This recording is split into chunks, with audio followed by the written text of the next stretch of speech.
Dan maklum bahwa engkau bila menunaikan sembahyang dengan ini rupa, engkau tidak akan mendapati kesusahan pada beribadah. Susahlah kita beribadah, cuma 2 rakaat subuh, 4 rakaat zuhur, 4 rakaat asar. Sesuatu yang sangat ringan, sesuatu yang sangat inting. La tajidu ta'aban bil ibadah, kamu tidak mendapati susah pada beribadah itu.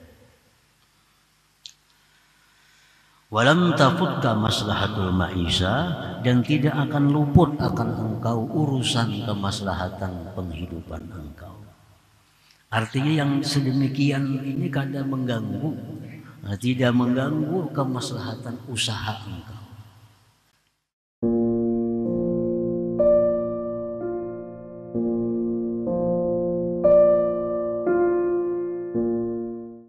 Allah Subhanahu wa ta'ala mengetahui akan adanya kelemahan daripada engkau, wahai hamba. Maka Dia sedikitkan bilangan-bilangan sembahyang itu. Dan Allah mengetahui berhajatnya engkau, wahai hamba, kepada anugerah Allah. Maka Allah perbanyak pahala-pahalanya sembahyang itu. Ayyuhal abdu alimallahu minka wujudak dha'fi wa takasulaka anha wa kasrata ishtighalika lima'ashik faqallala adada salah 5 salawatin fi kulli yawmin wa laylah. Wahai hamba, Allah mengetahui daripada engkau adanya kelemahan dalam diri engkau.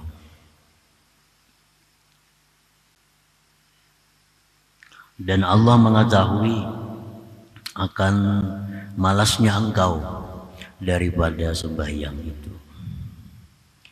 Dan Allah mengetahui banyaknya kesibukan engkau untuk penghidupan engkau. Maka Allah sedikitkan bilangan-bilangan sembahyang 5 waktu dalam sehari semalam.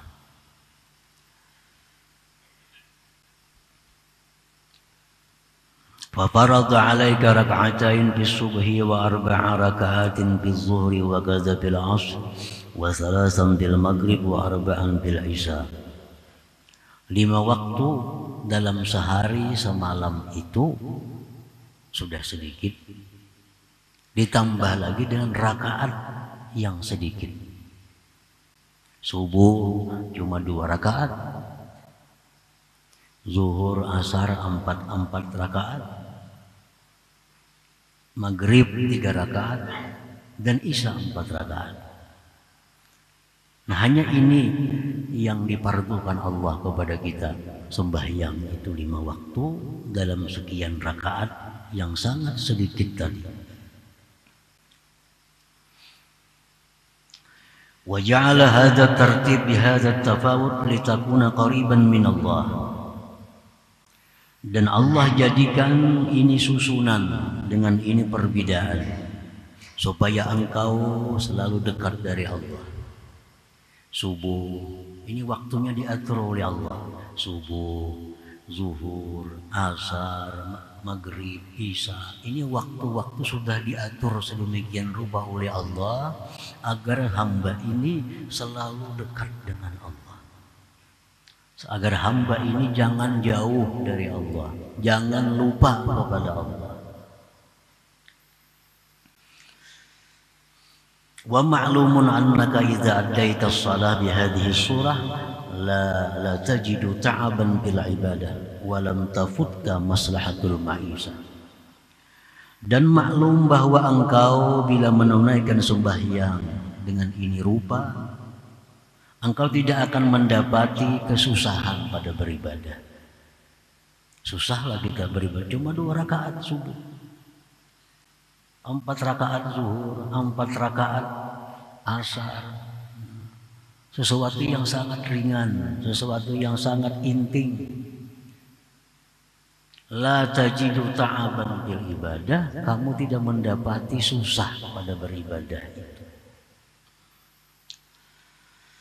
Walam tafutka maslahatul ma'isha, dan tidak akan luput akan engkau urusan kemaslahatan penghidupan engkau.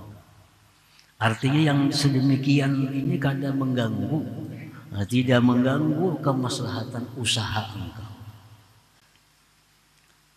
Tidak akan merusak aturan pekerjaan engkau. Orang jadi pegawai negeri dengan sembahyang yang sedikit ini tentu tidak akan mengganggu urusan kepegawaiannya. Bisa lawas nongkrong di warung 2-3 jam, ini nang merusak gawean kemudian kantor itu. Kalau sembahyang ini ada merusak. Zuhur cuma 4 rakaat, asar cuma 4 rakaat. Ini yang diminta Allah kepada hamba-Nya. Walam tafutka maslahatul ma'isha. Yang berdagang tidak akan merusak perdagangannya, tidak akan mengganggu kegiatan perdagangannya, hanya dengan 4 rakaat zuhur, 4 rakaat asar. Nah, para muhibbin rahimakumullah.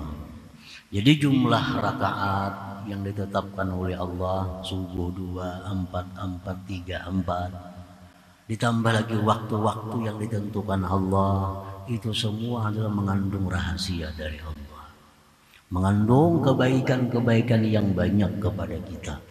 Dan itu diketahui oleh arbabul qulub wal basair, diketahui oleh orang-orang yang punya mata hati dan penglihatan batinnya.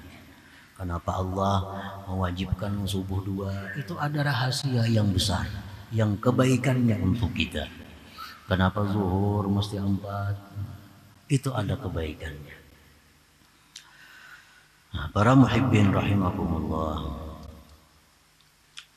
Wa fi Iqadhul Himam, dalam kitab Iqadhul Himam disebutkan, famin lutfihi bik ayyuhal insan qallala a'dadaha ma'a sa'atiz zaman. Nah, setengah daripada kelembutan Allah dengan engkau wahai manusia, Allah sedikitkan bilangan sembahyang ma'asa'ati zaman, serta luasnya masa. Nah, kalau kita hitung maghrib misal 5 menit, 5 menit kali 5 cuma berapa menit? 25 menit. Sedangkan waktu diberi Allah dalam sehari semalaman 24 jam. Nah, jadi kalau benar nang kada sembahyang itu durhaka benar lawan Allah, sangat durhaka kepada Allah. Dalam waktu 24 jam Allah minta cuma 20 menit menghadap Allah. Banyak yang kada sempat, banyak yang kada sempat. Ada yang sibuk dengan kantornya, ada sibuk dengan pertaniannya, ada sibuk dengan permainannya, ada sibuk dengan malasnya, ada sibuk dengan menganggurnya. Banyak yang melupakan Allah. Dan Allah minta cuma sekitar 20 menit dalam waktu 24 jam. Bukan main luasnya. Dan lagi Allah, daripada lembutnya Allah, sembahyang yang 4 ini, zuhur, asar, isya, itu kalau dalam keadaan musafir bisa dibikin 2 rakaat. 2 rakaat lagi. Waktunya bisa diatur, diubah-ubah dalam keadaan musafir. Nah, juga kita bayangkan rahmat Allah itu. Mana sudah sedikit, didikiti Tuhan lagi pulang 4 jadi 2. Waktunya yang zuhur boleh dibawa ke asar, yang asar boleh dibawa ke zuhur. Nah, daripada mudahnya Allah, daripada lembut sayangnya Allah kepada hambanya. Agar apa? Agar hamba ini jangan jauh dengan Allah. Agar hamba ini jangan berpaling dari Allah. Karena bila hamba itu jauh dari Allah, hamba ini pasti akan rusak. Karena Allah itu sumber kebaikan, Allah sumber kemuliaan, Allah sumbernya kebahagiaan, Allah sumbernya ketenangan. Kalau kita jauh dari sumber itu, kita akan susah. Susah.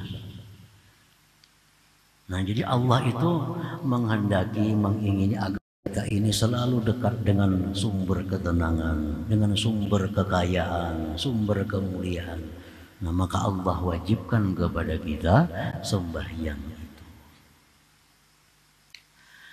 Faja'ala 'alaika salatan fi awwali nahari syukran lima azharahu laka min bahiri anwarih waliyakuna nuhuduka ilaihi fi awwali qiyamik jabran lima hasala min ghaflatika fi tuli manamik. Allah menjadikan atas engkau sembahyang di awal siang, subuh. Subuh ini awal siang. Nah, sembahyang subuh itu dijadikan oleh Allah, diwajibkan kepada kita agar dijadikan sembahyang itu bentuk syukur kita kepada Allah. Syukur datangnya siang. Nah, karena siang ini lima asik. Siang ini untuk penghidupan engkau. Nah, untuk menghadapi datangnya siang itu, Allah menyuruh kita untuk syukur dengan sembahyang subuh 2 rakaat itu. Nah, yang kedua, agar hari dimulai dengan ibadah. Agar hari itu dimulai dengan ibadah. Nah, yang ketiga, subuh itu menambal kelalaian kita di waktu tidur. Nah, kita berapa jam lupa kepada Allah dalam keadaan tidur. Nah, bangun salat subuh, ini subuh fungsinya adalah sebagai penambal dari lalainya kita kepada Allah selama tidur tadi. Nah, ini fungsinya sembahyang subuh itu. Satu, syukur kepada Allah datangnya siang. Yang kedua, mengawali siang dengan ibadah. Yang ketiga, menutupi kelingahan, kelupaan kita kepada Allah di waktu tidur di malam hari tadi. Nah, maka itu subuh ini diletakkan oleh Allah di awal siang. Nah, para muhibbin rahimakumullah. Nah, kenapa Allah menjadikan subuh itu 2 rakaat? Di dalam kitab Hikmatut Tasyri' disebutkan, nah, karena itu waktu subuh itu waktu kita masih malas. Waktu masih malas, bangun guri, nah, masih ringkut lagi awak, mata kurup-kurup lagi. Nah, jadi Allah cuma mewajibkan 2 rakaat. 2 rakaat. Nah, dan lagi subuh sebagai pembuka. Pembuka itu biasa kadang mau banyak, masih sedikit. Makanan pembuka aja. Wadah-wadah kan, buah-buah kah, pun langsung nasi. Ada mau biasa makanan pembuka tuh sedikit kayak gitu loh. Nah, kayaknya zuhur nang iyanya. Nah, itu 4 rakaat. Nah, ada sebagian ulama atau hukama yang menjelaskan demikian itu. Jadi orang yang tidak sembahyang subuh, orang yang tidak mensyukuri datangnya siang, orang yang tidak memulai harinya dengan ibadah, orang yang tidak menutupi kelalaiannya kepada Allah di malam hari itu. Karena fungsi subuh demikian. Wa ja'ala 'alaika salatan wasatan nahar ikhmadan 'anka lima azharahu bi dzalikal waqti min wuqudi nari. Allah jadikan atas engkau sembahyang di tengah siang. Allah wajibkan sembahyang zuhur. Itu antara lain fungsinya adalah memadamkan neraka yang dinyalakan untuk engkau. Nah, panasnya zuhur itu, ujar Nabi, min syiddati payhi jahannam, min syiddati payhi jahannam. Panasnya zuhur itu adalah merupakan bersangatan hembusan napasnya jahannam. Nah, padamkan jahannam itu dengan sembahyang 4 rakaat. Nah, para muhibbin rahimakumullah. Jadi orang yang meninggalkan sembahyang zuhur itu artinya orang yang nerakanya selalu bernyala untuk dirinya. Orang yang meninggalkan zuhur tentu orang yang sangat renggang dengan Allah. Sembahyang zuhur ini sembahyang yang sangat dirindukan. Sangat dirindukan karena Allah mewajibkan zuhur setelah 6 jam dari subuh. Nah, orang-orang yang cinta kepada Allah, orang-orang yang hubungannya sangat bagus kepada Allah, merindukan datangnya zuhur karena lama menunggu zuhur itu 6 jam. Dan Allah melarang sembahyang zuhur jam 10. Karena sudah ada waktu yang ditetapkan oleh Allah.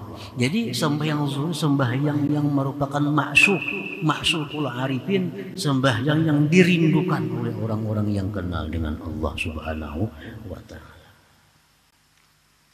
Nah, oleh karena itu Allah mensyariatkan melalui Rasulullah sallallahu alaihi wasallam diadakan sembahyang duha. Nah, duha ini sembahyang orang yang sudah tidak tahan lagi menunggu kerinduannya kepada Allah, menunggu zuhur duha. Yang mana abdal waktunya di 1/4 siang sekitar jam 9:30 atau jam 9. Nah, ini sembahyang menyangga menyangga mengurangi kerinduan kepada Allah. Diadakan sembahyang duha. Sehingga hubungan kepada Allah selalu terhubung, selalu terjalin. Jangan jauh daripada Allah Subhanahu wa ta'ala. Wa ja'ala 'alaika salatan qurban sirafin nahar liyakuna syahidan laka biwujudi ta'atika indal malikil ghaffar wa litashhada 'alaika malaikatur rahman bis-salah indal malikid dayyan. Kemudian lagi Allah menjadikan sembahyang, mewajibkan atas engkau sembahyang mendekati pulangnya siang. Ini siangnya hendak bulik. Kalau datangnya siang itu disambut dengan sembahyang subuh, maka buliknya siang ini diantar dengan sembahyang asar. Nah, sembahyang asar ini adalah sembahyang yang disaksikan oleh malaikat. Malaikat khusus artinya. Karena pada waktu asar itulah malaikat naik ke hadirat Allah Subhanahu wa ta'ala membawa amal ibadah hamba yang dilakukan pada siang hari. Nah, begitu malaikatnya naik kepada Allah, Allah yang maha tahu itu bertanya kepada malaikat, "Wahai malaikatku, bagaimana kau tinggalkan hamba-hambaku?" Malaikat menjawab, "Kami tinggalkan mereka dalam keadaan sembahyang asar." Nah, ini sembahyang yang disaksikan oleh malaikat. Nah, sembahyang asar ini menurut sebagian besar ulama merupakan sembahyang wusta, sembahyang yang paling afdal dari 5 waktu itu. Nah, sampai-sampai ada hadis Nabi yang mengatakan bahwa orang yang ketinggalan sembahyang asar ini adalah orang yang dihabiskan segala-galanya. Ini sembahyang asar. Artinya orang yang meninggalkan sembahyang asar ini mau berbuat apa saja. Ada orang membunuh anaknya.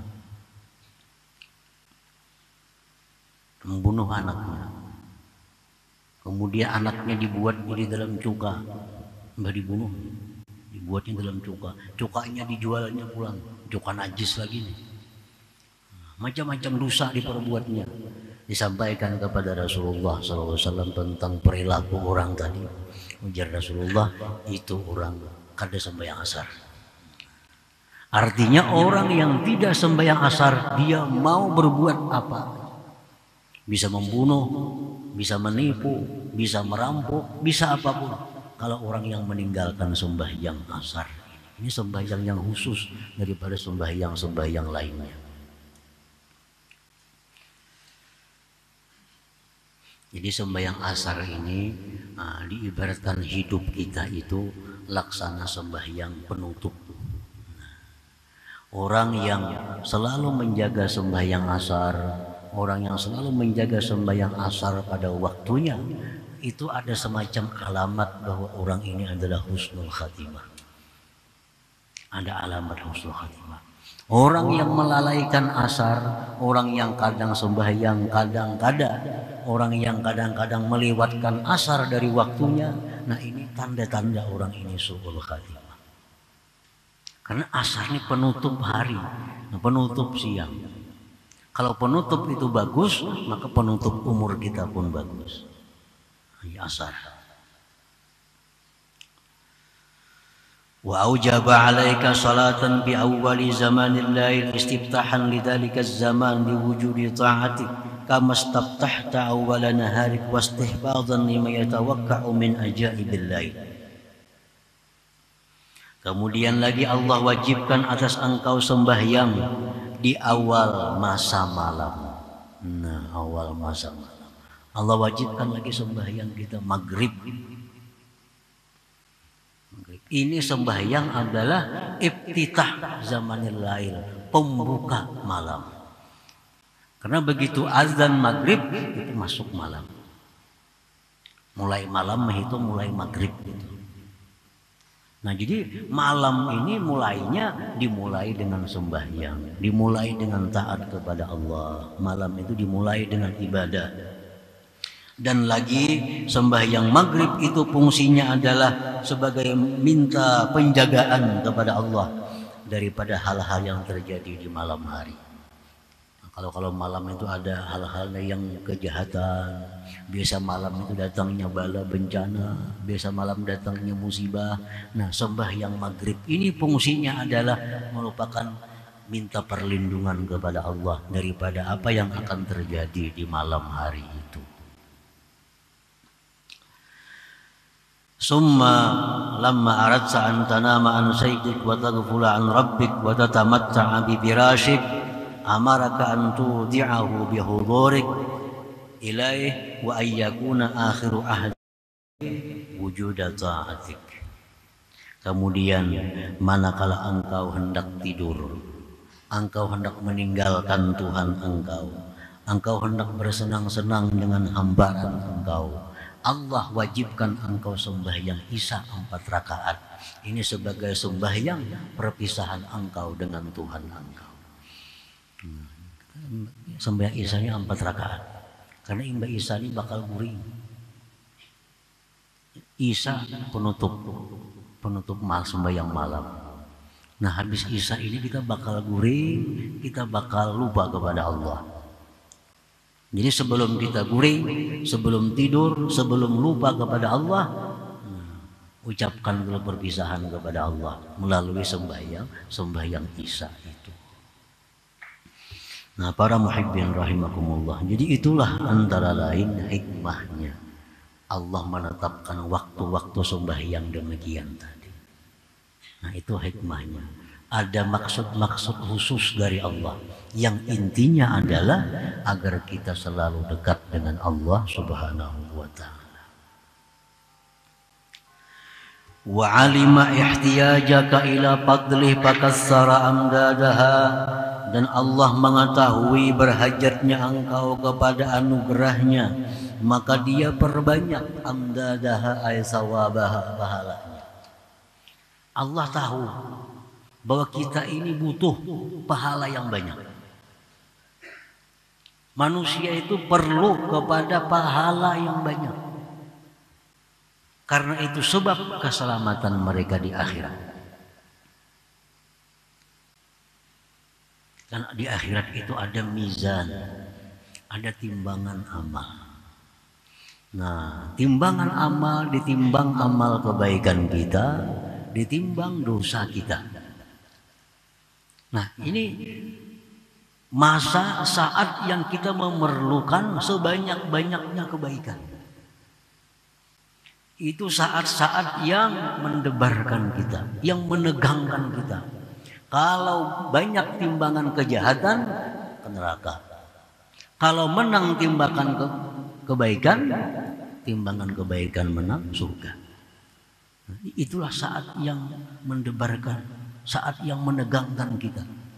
Nah, Allah mengetahui bahwa kita ini perlu kepada kebaikan, perlu kepada pahala, maka Allah banyakkan pahala sembahyang.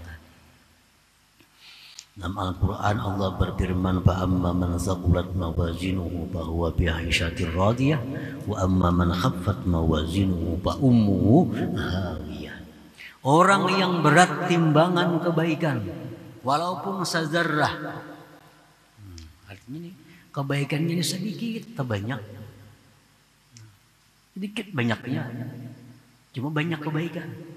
Bahwa bi aisyatir radiyah, dia akan hidup dalam keridhaan, dalam kesenangan. Wa amma man khaffat mawazinuhu, orang yang ringan kebaikannya walaupun sedikit, lebih banyak kejahatannya, fa ummuhu hawiyah, dia kembali ke neraka hawiyah. Nah, jadi kita sangat perlu kepada pahala, dan Allah mengetahui itu, maka Allah perbanyak pahala sembahyang itu.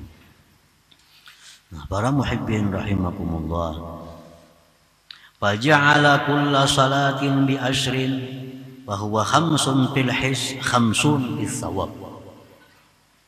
Allah jadikan tiap-tiap sembahyang itu dengan 10, maka dia 5 pada kenyataannya, tetapi 50 pada pahalanya. Sembahyang itu 5 kali aja sehari, tapi pada pahalanya sama dengan 50 sembahyang. Wa idza fa'alta bil jamaah kanat kullu wahidatin bi 25. Nah, bila sembahyang tadi berjamaah, sembahyang berjamaah, maka itu menjadi 25 kali.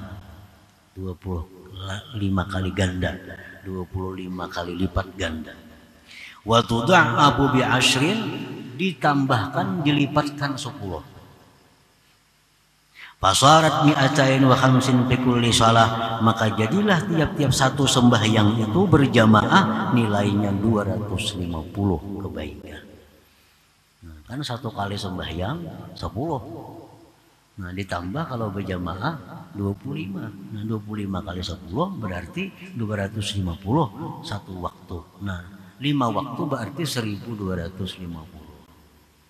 Nah, itu kalau sembahyangnya berjamaah di tempat yang biasa. Kalau sembahyangnya berjamaah di tempat yang mulia di Masjidil Haram, nah tambah lagi pulang 100.000. 100.000 kali ganda. Sembahyangnya di Masjid Nabawi ditambah 1000 ganda. Nah, ditambah lagi sembahyang berjamaah, imamnya pulang imam orang yang mulia, lipat ganda lagi pahalanya. Kehebatan imam ini menentukan banyaknya pahala. Makin imamnya orang yang baik, pahala makin banyak kita mengikut di belakangnya itu. Sebagaimana hadis Rasulullah SAW, as-salah khalfa maghfur ghafarallahu. Sembahyang di belakang orang yang diampuni oleh Allah, di belakang pun diampuni oleh Allah. Kalau sembahyang di belakang orang yang dimuliakan oleh Allah, imamnya orang mulia, di belakang pun jadi orang yang mulia. Makanya imam itu dipilih. Kan dalam agama ada pemilihan imam. Nah, imam itu harus ini, harus ini, harus ini, harus ini. Karena imamnya menentukan yang di belakang. Kalau imamnya orang mulia, di belakang jadi orang mulia. Kalau imamnya orang yang diampuni Allah, di belakang semua maghfurun, diampuni oleh Allah. Ditambah lagi imamnya pulang, tentu pahalanya akan berlipat ganda. Jadi makin banyak kebaikan, tentu akan membawa keselamatan kepada kita. Makin banyak kebaikan, maka harapan selamat itu ada pada kita. Wa kana Allah dzul fadlil azim, wallahu dzul fadlil azim, dan Allah Subhanahu wa taala mempunyai anugerah yang besar.